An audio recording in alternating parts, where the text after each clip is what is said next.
La Chalo. palabra al maestro Faustino Vega Miranda con la financiación de la educación en México. Adelante, Faustino. Gracias, profe. Buenas noches a todos. Voy a compartir mi pantalla.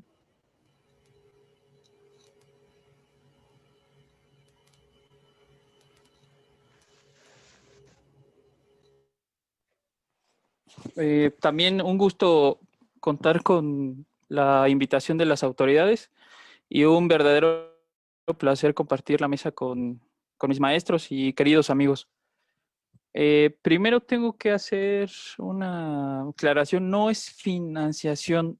La ponencia se refiere a un concepto que empieza a surgir en la academia o que es un concepto relativamente nuevo que se refiere a financiarización. Y yo lo aterrizo a la cuestión de la educación en espacio-tiempo México y se refiere a 2018. Es un artículo que estoy trabajando con una compañera profesora también de la FES y estamos acotando este periodo de estudio por la disponibilidad de los datos. Es una investigación que gira entre dos disciplinas, la economía y la pedagogía. Por motivos de tiempo voy a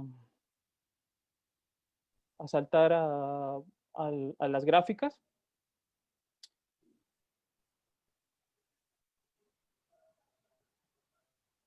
Aquí. Aunque no aparece este corte del que yo voy a hablar, para poder entender los cambios que se dan en educación en la época ahora catalogada como neoliberal y este concepto que ahora surge desde que retoma el gobierno y que se discute y que se planteó hace un momento, decir, bueno, que ya se acabó. Pues surgen muchas preguntas. Desde la academia nos toca hacer un juicio crítico.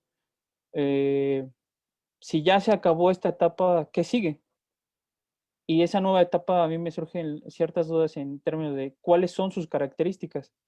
En el modelo anterior, es decir, en este estado benefactor o también catalogado en la academia como un estado desarrollador, tenía muchas características. La primera es que este estado dirigía procesos, tenía una alta intervención económica. Eso se traduce en que construyó escuelas, hospitales, creó ciudades. El último impulso, esto se ve en nuestras vidas académicas porque el último impulso de este estado benefactor lo tenemos presente en la FES. Primero creó las CENEPS, hoy FES, precedido de los SHs. Una característica muy importante de esta etapa es que existió una cosa que ahora brilla por su ausencia, la movilidad social. Es algo que también comentó hace tiempo en su ponencia el doctor Marín. Es decir, bueno, las personas están estudiando y acaban y no hay un plan de vida, no hay una expectativa de ingresos. Eso es movilidad social. Es decir, la idea es que las personas antes estudiaban y podían incorporarse fácilmente al sector laboral con ingresos dignos, con empleos dignos. Vemos que ahora este proceso se ha deteriorado y se ha dejado de lado. Entonces, este estado dirigía procesos y generó las condiciones para crear escuelas, para educar a las personas. Sin embargo, si vemos este cuadro 1, hay una asignatura pendiente, el rezago educativo. En la época de los 90 para acá sigue estando presente. ¿Qué quiere decir lo del rezago educativo? Es las personas que están fuera del sistema educativo, que no han podido entrar, y nos estamos refiriendo a todo, o sea, que no han tenido acceso a ninguna escuela. Este problema sigue estando presente en esta época neoliberal, pero está exacerbada. Se ha exacerbado porque viene esta época de crisis en los 70s, 80s, en donde hay problemas de deuda. De hecho, en el mundo se conoce a México, Brasil y Argentina como los tres grandes, pero no por nuestro crecimiento económico, sino por nuestras deudas. En primer lugar vienen los programas de ajuste y posteriormente el cambio estructural. Hoy conocido como políticas de primera y segunda generación. Las de segunda generación, en términos marxistas, se referiría a las condiciones jurídicas. Nosotros entendemos que la estructura siempre avanza más rápido que la superestructura. Las políticas de segunda generación las podemos encontrar con el gobierno de Peña Nieto. Le dio el sustento legal. Un ejemplo muy rápido es el outsourcing, ahora que se discute. Ya existía esta figura o esta práctica. Lo único que hizo la reforma laboral es darle ese sustento legal, es decir, oficializarlo de alguna manera. Entonces, estas políticas de corte neoliberal lo único que hicieron es exacerbar la situación, y el Estado, una de las características de estas políticas es la reducción de la participación estatal, lo que llevó a controlar la inflación, pero también llevó a reducir o a alentar el crecimiento del PIB. Y otra característica que comentó el profesor de Gante fue que ya aparece una nueva característica, que es una alta desigualdad del ingreso. En términos educativos, las políticas de corte neoliberal se traducen en elementos que se habían superado. Las personas que se dedicaban de tiempo completo a la escuela ahora están pasando a tiempo parcial o están dejando la escuela. Este elemento es reconocido por la misma institución, por la misma UNAM. Iniciando este ciclo escolar, el secretario general Lomelí dijo que por ahí de 70,000 personas iban a desertar. Son datos reales.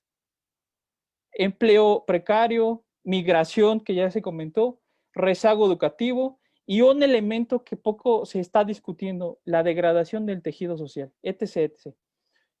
Se retira el Estado y entonces deja a la participación, a la iniciativa privada ofrecer este servicio educativo. Y entonces los pedagogos catalogan este proceso como una comercialización de la educación. El Estado se retira, ya no ofrece, ya no crea escuelas, y quien lo hace es el mercado. Sin embargo, aquí cabría preguntarnos, o cabe la reflexión, ¿tiene los mismos incentivos el mercado o la iniciativa privada de ofrecer educación? Esa es su meta final. Y nosotros vemos que desde la época de los 90 hacia acá no está actualizado hacia 2020 porque sabemos que los datos, existe un proceso de revisión de los datos. Pero vemos que al menos en el sector terciario, es decir, licenciatura y posgrado, no ha aumentado sustancialmente esta participación. Vemos también que si nosotros analizamos las escuelas privadas que se han generado, también ocurre un fenómeno ya catalogado como escuelas patito. Entonces puedes decir, este último dato 2015, es que es suficiente, es muy alto, o los gobiernos nos presumen que 10% de la población tienen acceso a licenciatura y posgrado. Bueno, me parece que es muy pequeño, porque si nosotros comparamos este dato con las personas que estudian o que tienen acceso a licenciatura y posgrado en España, es del 30%. O sea, 3 de cada 10 españoles tienen acceso a una educación profesional. Ahora, en el caso de México, este dato me parece que está sobrevalorado, algo así como lo que sucede con los datos de migración. Está incluido posgrado, o sea, todo está metido ahí, todo está encajonado ahí. Posgrado, maestría, especialidades, doctorados, postdoctorados, educación técnica. Y me parece que este dato tendría que solo reflejar las personas que están estudiando una licenciatura. Este es un diagnóstico rápido de lo que sucede en esta etapa de cambios. Se deja un Estado benefactor, viene un cambio estructural y se aplican políticas pro mercado. Eso es lo que sucede en términos educativos. Ahora, si nosotros lo vemos en términos de el gasto, es decir, del financiamiento, si estamos hablando de financiamiento, desde esta época de los 90 nos plantean que el gobierno tiene dos prioridades. Uno es la educación básica y la otra es la educación superior. Y si nosotros lo vemos a perspectiva de decir, ¿qué va a pasar el siguiente año? La gráfica habla por sí sola. Desde mediados de la década de los 90, al gobierno no le interesa, o cada vez le interesa menos, el sector educativo. Vemos que la gráfica trae una tendencia, son trazas de crecimiento del gasto que aporta el gobierno federal a educación y está separado a educación básica y educación superior. Vemos que cada vez son menores los recursos que se destinan a este sector. Entonces, esto nos explica por qué cada vez es más complicado que las personas accedan a empleos de calidad. Si nosotros lo vemos también en términos de la discusión en México del presupuesto a investigación, esto no tiene nada que ver con la exposición, pero me parece que en el contexto de la 4T dice mucho. Desde también la época de mediados de los 90, el gasto que se destina a investigación y desarrollo tecnológico es totalmente inestable. No son prioritarios. Estos dos sectores no son prioritarios, no han sido prioritarios para los gobiernos y no está siendo prioritario para este nuevo gobierno. Ahí, cuando le tocó a este nuevo gobierno el primer presupuesto, hubo una reducción del 16%. Decir, bueno, nos dijo que ya se había acabado el modelo neoliberal y uno pensaría que hubiese aumentado el gasto en educación y sucedió todo lo contrario. De hecho, hasta me parece que hizo cosas que ni los panistas hicieron. Y aquí Calderón cabe decir que Calderón tenía razones de sobra para poder reducir el presupuesto. Odiaba, con odio jarocho, dicen, a la UNAM, porque no lo aceptaron, pero ni él lo hizo. Y este gobierno sí hizo una serie de recortes importantes y aquí habría que preguntarnos para qué lo hizo, ¿no? Para inyectar ese dinero a macroproyectos. La segunda perspectiva este fue el contexto. El siguiente elemento tiene que ver con lo de financiarización. Es un tema relativamente nuevo y yo lo aterrizo a la educación, es decir, a este contexto que existe una comercialización de la educación. ¿Qué es la financiarización? Aquí me permito hacer una analogía. A inicios del siglo pasado, cuando las personas que gustaban de investigar los animales llegaron a lo que hoy conocemos como África y veían un animal de cuello largo y no sabían en ese momento qué era. Y a medida que avanzaron las investigaciones, lo catalogaron y hoy sabemos que es una jirafa. Sucede exactamente lo mismo con este concepto. Sabemos que hoy el sector financiero penetra o explica una gran parte de nuestras vidas. Ya el profesor Gonzalo decía, bueno, ahí el punto es, ¿por qué las comisiones son tan altas? Pues porque el sector financiero está en nuestras vidas, para no ir tan lejos. Desde el Oxxo, es decir, una tienda de conveniencia que podemos encontrar en cada esquina o en la esquina de nuestras casas, ya podemos realizar transacciones financieras. En la época anterior había un equilibrio entre el sector financiero y el sector productivo. Las empresas tenían dos inversiones, productivas y financieras. Viene el cambio estructural, vienen políticas en donde se favorece la liberalización financiera y entonces las empresas encuentran que existe una ganancia más fácil o es más fácil ganar dinero si destinan mucho sus recursos al sector financiero. Entonces ahora vemos que de ese equilibrio se superpone el sector financiero a lo productivo y esto es lo que nosotros podemos entender como financiarización. El riesgo de este término, muchas personas dicen que no existe. Es como está en proceso de estudio, el primer reto sería medirlo. Y el segundo es caracterizarlo por regiones. Aquí abunda la bibliografía desde diferentes posturas teóricas. Donde abunda es desde una perspectiva marxista, los post-keynesianos mismos, inclusive hasta los nuevos keynesianos. Entonces, este es un concepto que nos permite saber o entender muchas cosas que están sucediendo ahora.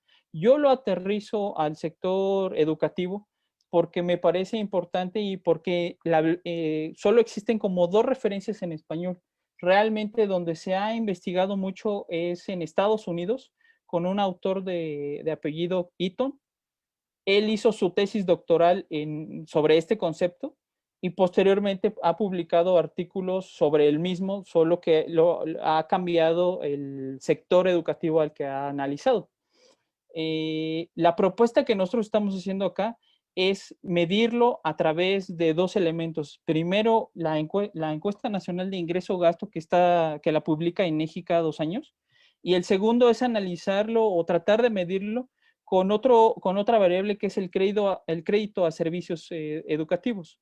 Entonces, aquí la gráfica 3 nos muestra cómo los hogares desde el año 2000 hasta 2018 separan su ingreso. Cada vez destinan más dinero a alimentos y cada vez destinan menos dinero a educación. Se nota cómo la primera línea, la de alimentos, crece o la tendencia es ascendente y cómo la segunda línea, el gasto, la segunda línea que representa la educación cae gradualmente, pero cae. Esto nos lleva a decir dos cosas. Primero, que los problemas educativos no son nuevos. Por eso es que muchas personas hoy están dejando de estudiar. Están regresando a ser trabajadores de tiempo completo. Ya no están viendo la posibilidad de dedicar tiempo de su vida a la educación y todo lo que involucra. Y el segundo, entonces, si las personas que tienen un ingreso bajo destinan casi todo su dinero a alimentos, ¿cómo es que siguen estudiando o cómo buscan, eh, cómo consiguen entrar a una escuela? Por ello es que nosotros investigamos el crédito que destina la banca comercial a estos servicios educativos. Aquí sería muy interesante, quedaría como una segunda línea de investigación, analizar este crédito, pero por sector educativo. No hay datos ahora disponibles. Pedimos información a la Comisión Nacional Bancaria de Valores. Estamos en proceso de espera. Pero la gráfica nos muestra que cada vez son mayores los recursos que destinan estos bancos a servicios educativos. Estas dos referencias nos llevan a pensar o a preguntarnos o me llevan a plantearles muchas cosas para que ustedes reflexionen. La primera cosa sería, o la primera pregunta sería, si el crédito educativo ha aumentado desde el año 2000, ¿por qué entonces la matrícula educativa no se ha movido en la misma dirección? Vemos que se ha estancado en este 10% del valor que yo presentaba en los primeros cuadros. Y entonces nos lleva a una segunda pregunta. Esto nos lleva a una segunda pregunta. Entonces, ¿el banco tendrá como objetivo mejorar la calidad educativa o su objetivo final será aumentar las ganancias? Me parece que la reflexión gira en términos de la segunda vía. A los bancos y en general a la iniciativa privada le interesa más las ganancias. Su incentivo está en generar dinero, en mover dinero. Hoy podríamos complementar esta información con lo que está sucediendo con el grupo Laureate, es decir, el grupo que controla a la UVM y al Unitec. Hay una turbulencia económica en México y están sacando su dinero. Y suena a que ese grupo va a vender o va a dejar estas dos empresas. Si estuvieran interesados en proveer la educación, pues aguantarían, no se irían al primer estallido. Si el objetivo, y finalmente les comparto esto, si el objetivo son las ganancias, entonces podríamos hablar de una redistribución del ingreso, algo así como lo que manejan los poskeynesianos, es decir, dinero que va de las clases menos favorecidas a las más favorecidas. Y esto hace muy complicado el retomar la senda de educación para mejorar las condiciones de las personas. ¿Qué quiero decir con esto? Antes la educación generaba movilidad social. Hoy la educación, hoy que estudies, hoy no asegura que tengas un ingreso. De hecho, hasta parece que la curva está invertida. Parece que entre más estudias, menos ingresos tienes.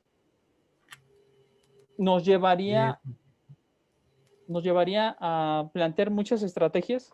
La más importante, con esto concluyo, es que el gobierno debe retomar, el Estado debe retomar esta política al estilo de lo que sucedía en el Estado benefactor. Y si recurrimos a la historia, hay palabras de Eric Hobsbawm que nos dicen, el éxito, o si podemos pensar en un éxito del capitalismo, es hacer una fusión, una unión, un mix entre iniciativa privada y Estado. Eso es lo que explicó en su momento la edad de oro del capitalismo. Eso es lo que hoy necesitamos. Muchas gracias. Muchas gracias, maestro Faustino. Efectivamente, hay un errorcito mecanográfico en la publicación acerca de la financiarización. Y tú lo estás marcando, pero con esta pandemia también tenemos el fantasma, ¿sí? Que si no hay movilización, vamos a quedar en la inmovilidad y eso va a ser peligroso para todo el sistema educativo. Sería la aportación propia. El lugar al maestro. Pregunta Javi Onofre para el profesor Faustino. Si la educación se está tornando un negocio antes que una oportunidad de progreso, ¿qué propondría cuando la mayoría ya no tiene esa oportunidad? Es una pregunta complicada. Yo planteé que no quise sonar generalizador, pero la mayoría de las empresas de las escuelas privadas giran o su expectativa o su camino es buscar la ganancia. Aquí habría que entender que hay escuelas privadas muy buenas y otras. O sea, acá vemos un fenómeno que sucede desde los 90 de escuelas patito, en donde buscan solo dar el diploma. Y encontramos otro tipo de escuelas en donde sí, cierto, son escuelas privadas, pero también tienen calidad. Viene a mi mente la Ibero, el ITAM, etc, etc. La propuesta, yo creo, desde hace mucho tiene que verse desde la educación a distancia. Pero en el caso mexicano, desde hace mucho tiempo, los pedagogos se dieron cuenta que en México ha sido un tema también olvidado. Educación a distancia en países como España y Reino Unido, sus escuelas son del tamaño de la UNAM y vienen desde 1970. Si nosotros quisiéramos traer eso a nuestra realidad, tendríamos que entender que esta ola tendría que ir del mismo lado, es decir, proveer el servicio de educación a distancia, pero también cerrar la brecha tecnológica. Seamos sinceros, en el sur del país hay lugares donde no hay acceso a Internet. Hoy, pleno siglo XXI, no hay acceso a Internet.